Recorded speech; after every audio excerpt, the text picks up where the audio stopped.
الله الرحمن الرحيم. سورة ياسين هي سورة مجربة لأخذ الحوائج صراحة، وهي سورة يعني تعتبر قلب القرآن الكريم، ويمكنك من خلالها أن تفعل المعجزات. يعني إذا أردت مثلا دراسة، إذا أردت حل مشكلة، إذا أردت من الله فد شي معين، ما عليك إلا أن تقرأ هذه السورة بنية يعني إعطاء الحوائج لك. والله سبحانه وتعالى يعني خلال تقريبا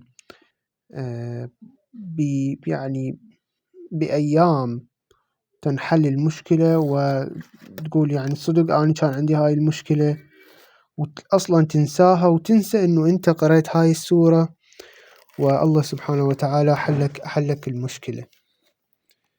فهاي السورة كلش تعتبر يعني كنز ثمين جدا، ليست كلمات وإنما ملائكة موجودين. فهي سورة في قمة الروعة، وهي لها القدرة على يعني محاربة النفس الخبيثة. يعني حتى لو أنت نفسك تريد تحسنها، تقرأ من هاي السورة يوميا أو أسبوعيا، وراح تشوف تغيير كبير جدا بحياتك.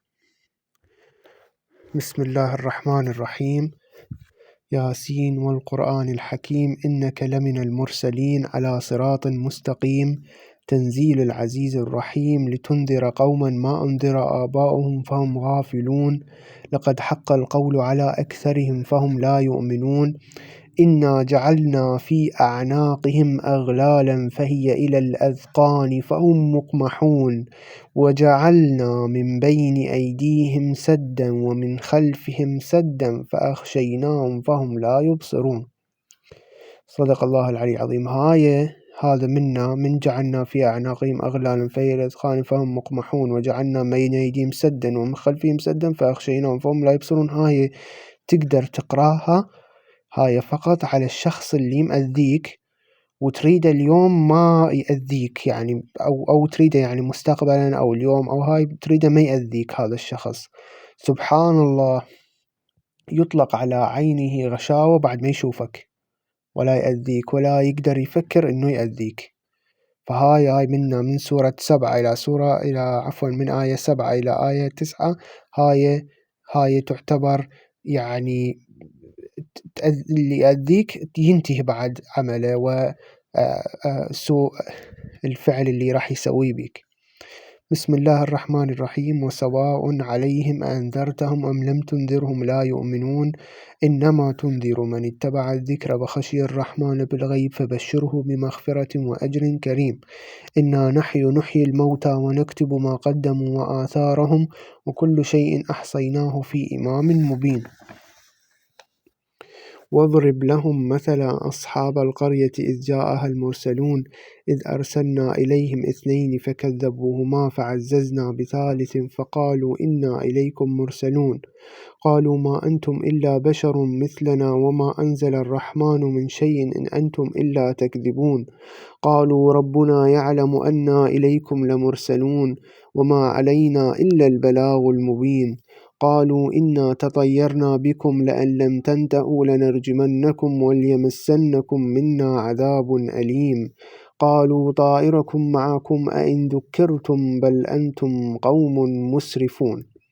صدق الله العلي العظيم. هاي الآية اللي هي من قالوا طائركم معكم أئن ذكرتم بل أنتم قوم مسرفون، هاي مثلا تشوف فد شي مخيف، فد مثلا دولة ضربوها مثلا وانت ما تتمنى انه مثلا دولتك تنضرب وتتأذى، او شفت جيرانك تأذى مثلا بشيء معين، او جاء فد شي معين الى بسوء، فانت هاي تقولها بينك وبين نفسك، قالوا طائركم معكم أئن ذكرتم بل أنتم قوم مسرفون، بينك وبين نفسك، يعني شركم معكم أنتم قوم مسرفون. مثلا إذا شخص مثلا مو إلا جيرانك، إذا شخص مثلا مو زين مو هاي تأذى مثلا بشي معين، أنت تقول قالوا طائركم معكم أنتم قوم مسرفون. على مود لا يصيبك الأذى. بسم الله الرحمن الرحيم. وجاء من أقصى المدينة رجل يسعى قال يا قوم اتبعوا المرسلون اتبعوا من لا يسألكم أجرا وهم مهتدون وما لي لا أعبد الذي فطرني وإليه ترجعون أتخذ من دون الله آلهة إن يردني الرحمن بضر لا تغني عني شفاعتهم شيئا ولا ينقذون إني إذا لفي ضلال مبين إني آمنت بربكم فاسمعون قيل ادخل الجنة قال يا ليت قومي يعلمون بما غفر لي ربي وجعلني من المكرمين وما أنزلنا على قومه من بعد من جند من السماء وما كنا منزلين إن كانت إلا صيحة واحدة فإذا هم خامدون. هاي الآية وما أنزلنا على قومه من بعد من جند من السماء وما كنا منزلين إن كانت إلا صيحة واحدة فإذا هم خامدون، هذين الآيتين تقولهن على الشخص اللي مأذيك وشخص الظالم اللي مو زين. المو زين والظالم وأكون يعني أنا من أقول لك ظالم أكون ظالم راح يلحق بيك الأذى، مو يعني تعاركت ويا شخص على سبب تافه أو مدري، لا يكون صدق ظالم، صدق قاعد يأذي ناس، قاعد مدى الناس ما تخلص من شره. فهاي تقولها بينك وبين نفسك وما أنزلنا على قومه من بعد من جند من السماء وما كنا منزلين إن كانت إلا صيحة واحدة فإذا هم خامدون. بس هاي مهم تنقال على الشخص اللي هو ظالم، مو على الأم والأب ولا واحد تعاركت وياه ولا مدري شنو، لأن إذا قلتها عليه يا ستار يا رب أمور كثيرة راح تحصل إليه.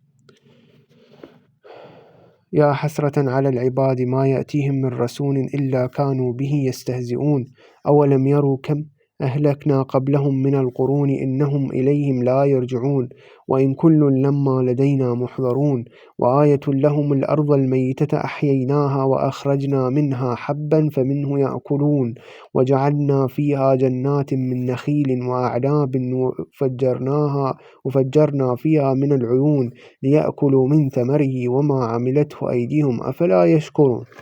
هاي الآية من وآية لهم الأرض الميتة، هاي إذا كانت عندك يعني أنت حياتك متأذية كلش، مثلا حياتك يعني عباك شلون حياتك صدق ميتة، فأنت تقول وآية بينك وبين نفسك وآية لهم الأرض الميتة أحييناها وأخرجنا منها حبا فمنه يأكلون وجعلنا فيها جنات من نخيل وأعناب وفجرنا فيها من العيون ليأكلوا من ثمره وما عملته أيديهم أفلا يشكرون. هاي تحكيها وتقول شكر الله شكر الله شكر الله.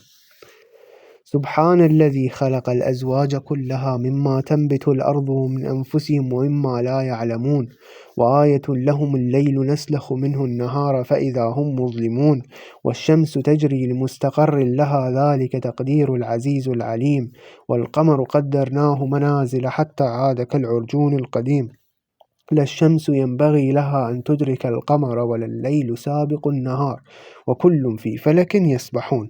هاي لا الشمس ينبغي لها أن تدرك، هاي من أنت تحس نفسك إنه فلان تقدم عليك أنت يعني تأخرت كلش، شو تقول؟ تقول والقمر قدر والشمس تجري والشمس تجري لمستقر لها ذلك تقدير العزيز العليم والقمر قدرناه منازل حتى عاد كالعرجون القديم لا الشمس ينبغي لها أن تدرك القمر ولا الليل سابق النهار وكل في فلك يسبحون. من أنت تتأخر بشي معين، من مثلا تتأخر مثلا رزق يتأخر عليك، أنت تتأخر عن الناس مثلا يسبقوك بشي معين، هاي تحكيها بينك وبين نفسك تعيدها مرة مرتين. وآية لهم إنا حملنا ذريتهم في الفلك المشحون وخلقنا لهم من مثل ما يركبون وإن نشأ نغرقهم فلا صريخ لهم ولا هم ينقذون إلا رحمة منا ومتاعا إلى حين وإذا قيل لهم اتقوا ما بين أيديكم وما خلفكم لعلكم ترحمون وما تأتيهم من آية من آيات ربهم إلا كانوا عنها معرضين وإذا قيل لهم انفقوا مما رزقكم الله قال الذين الذين كفروا للذين آمنوا أنطعم من لو يشاء الله أطعمه إن أنتم إلا في ضلال مبين ويقولون متى هذا الوعد إن كنتم صادقين وما ينظرون إلا صيحة واحدة تأخذهم وهم يخصمون فلا يستطيعون توصية ولا إلى أهلهم يرجعون ونفخ في الصور فإذا هم من الأجداث إلى ربهم ينسلون قالوا يا ويلنا من بعثنا من مرقدنا هذا وما وعد الرحمن وصدق المرسلون إن كانت إلا صيحة واحدة فإذا هم جميع لدينا محضرون فاليوم لا تظلم نفس شيئا ولا تجزون إلا ما كنتم تعملون. هاي فاليوم إذا شخص واحد ظلمك فاليوم لا تظلم نفس شيئا ولا تجزون إلا ما كنتم تعملون. هاي الآية القرآنية تحكيها إذا واحد ظلمك بقلبك، وهاي أنا تحكي لك إياها هاي شغلة خطرة جدا، يعني من تحكيها أنت بقلبك على وأنت ناوي على شخص معين، فهذا الشخص يكون ظالم من صدق، مو يعني فد شي ضوجك أو هاي، لا، يكون ظالم من صدق. إن أصحاب الجنة اليوم في شغل فاكهون هم وأزواجهم في ظلال على الأرائك متكئون لهم فيها فاكهة ولهم ما يدعون سلام قول من رب رحيم. هاي إذا خفت من شي معين مثلا خفت من شي جفلك، شي أذاك، شي خفت من شي، استوي سلام قول من رب الرحيم، سلام قول من رب الرحيم، سلام قول من رب الرحيم. هاي الآية. وامتازوا اليوم أيها المجرمون ألم أعهد إليكم يا بني آدم ألا تعبدوا الشيطان إنه لكم عدو مبين وأن اعبدوني هذا صراط مستقيم ولقد أضل منكم جبلا كثيرا أفلم تكونوا تعقلون هذه جهنم التي كنتم توعدون اصلوها اليوم بما كنتم تكفرون اليوم نختم على أفواههم وتكلمنا أيديهم وتشهد أرجلهم بما كانوا يكسبون ولو نشاء لطمسنا على أعينهم فاستبقوا الصراط فأنى يبصرون ولو نشاء لمسخناهم على مكانتهم فما استطاعوا مضيا ولا يرجعون ومن نعمره ننكسه في الخلق أفلا يعقلون وما علمناه الشعر وما ينبغي له إن هو إلا ذكر وقرآن مبين لينذر من كان حيا ويحق القول على الكافرين. أولم يروا أنا خلقنا لهم مما عملت أيدينا أنعاما فهم لها مالكون وذللناها لهم فمنها ركوبهم ومنها يأكلون ولهم فيها منافع ومشارب أفلا يشكرون واتخذوا من دون الله آلهة لعلهم ينصرون ولا يستطيعون نصرهم وهم لهم جند محضرون فلا يحزنك قولهم إنا نعلم ما يسرون وما يعلنون. هاي الآية.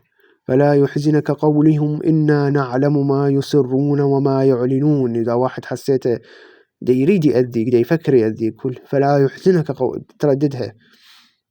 أولم يرى الإنسان أنا خلقناه من نطفة فإذا هو خصيم مبين وضرب لنا مثلا ونسي خلقه قال من يحيي العظام وهي رميم قل يحييها الذي أنشأها أول مرة وهو بكل خلق عليم الذي جعل لكم من الشجر الأخضر نارا فإذا أنتم منه توقدون أوليس الذي خلق السماوات والأرض بقادر على أن يخلق مثلهم بلى وهو الخلاق العليم.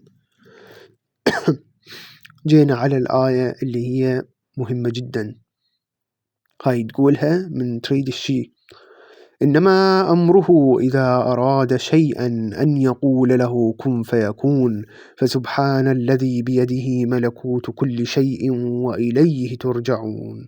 صدق الله العلي العظيم. هاي الآية إنما أمره إذا أراد شيئا أن يقول له كن فيكون، والآية فسبحان الذي بيده ملكوت كل شيء وإليه ترجعون. صدق الله العلي العظيم. هاي تعتبر من الآيات القرآنية الصعبة جدا. والسورة ياسين هي سورة جدا مخيفة، فيجب أن تقرأها، وأن يعني تقرأها على نية طلب الحاجة أو الآيات اللي قلت لك على الشخص اللي يريد يأذيك.